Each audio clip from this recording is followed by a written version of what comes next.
So let's talk a little bit about personal finance. If you don't get your own personal house in order, it's difficult to become rich. It's difficult to become a millionaire.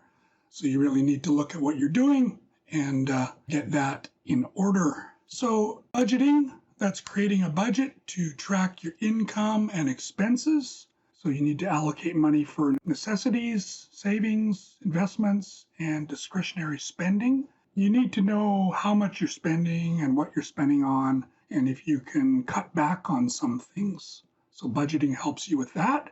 You get to know what's going out and what's coming in, how much is coming in. You need to set up an emergency fund, set aside money for unexpected expenses. You should aim for 3 to 6 months of living expenses in an easily accessible account.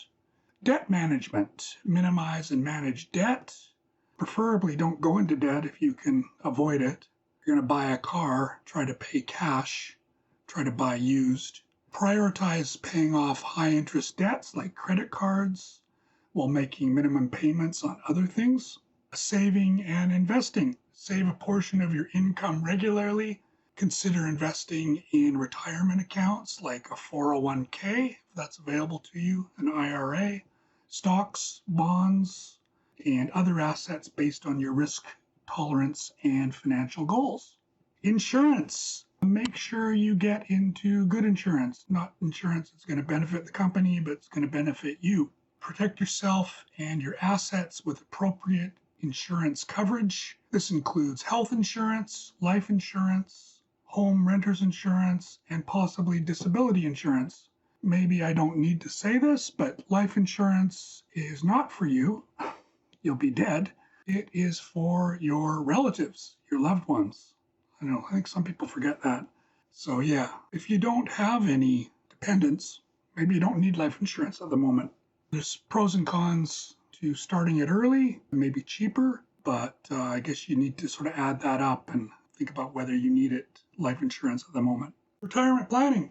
Start saving for retirement early. Take advantage of employer-sponsored plans and contribute enough to get any available employer match. Maximize it if you can. Employers will often match what you contribute. Estate planning, prepare a will, designate beneficiaries, and consider establishing trusts to manage assets and minimize estate taxes. And regularly review what you're doing. Review your financial situation, which undoubtedly will change. Adjust your plan based on changes in income, goals, and life circumstances. So yeah, personal finance is personal. It's going to be different for everyone. So you need to think of your own situation. You may need to seek professional advice. My advice is not professional. I'm just an English teacher in Japan, but I've been studying this stuff and want to pass it on. But so take it as information and get your house in order.